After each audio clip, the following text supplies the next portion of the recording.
Du haut du Mont-Royal, l'un des plus beaux points de vue de la ville. Ici, dans le Vieux-Port, Montréal, carte postale. Le visage de la métropole change au quotidien. Le journaliste Hugo Jonca du bureau d'enquête surveille attentivement sur une base régulière les transactions immobilières. C'était en juin 2016, en plein boom des condos dans Griffintown. Il y a une transaction un jour qui attire mon attention, c'est celle d'Ibrahim Hissène Bourma. C'est le beau-frère du dictateur tchadien Idriss Déby.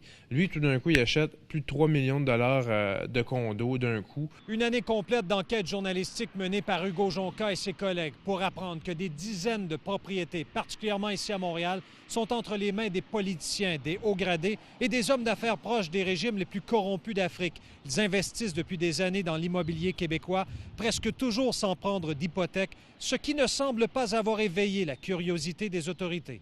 C'est des dizaines de propriétés, mais c'est une quinzaine de personnes, puis il y en a pour plus de 30 millions de dollars. Vous avez bien entendu autour de 35 millions de dollars de propriétés achetées au Québec par des individus qui, pour la plupart, ont fait l'objet d'enquêtes pour divers délits ou crimes financiers, soit dans leur pays d'origine, soit en Europe, où les procès sur la corruption de despotes africains se multiplient.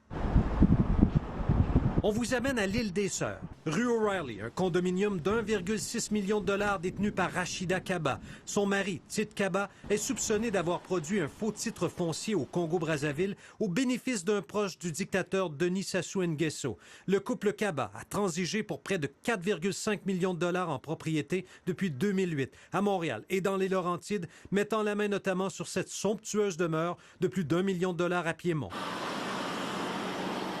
D'autres exemples des recherches approfondies du bureau d'enquête. À Gatineau, 2 immeubles d'appartements détenus par Jean-Jacques Bouya, un ministre congolais au cœur des pires systèmes de corruption d'Afrique. Il est parvenu à dépenser près d'1,5 million de dollars dans le secteur Elmer. Que l'amour de Dieu. Wilfrid Nguesso, fils de dictateur. Il est propriétaire de cette maison d'1,4 million dans Ville-Mont-Royal. La France vient de l'arrêter pour blanchiment de détournement de fonds publics. La tour de Condotel Le Cristal, où Voltaire Bressetto Obami détient 2 unités, un homme d'affaires sous la loupe des autorités anticorruption françaises. Son investissement au centre-ville, près d'1 demi-million, sans hypothèque. Si en Europe, les autorités ont lancé la chasse aux biens mal acquis, au Canada, non seulement l'expression n'existe pas, mais personne ne pose encore la question à ces investisseurs. Yves Poirier, TVA Nouvelles, Montréal.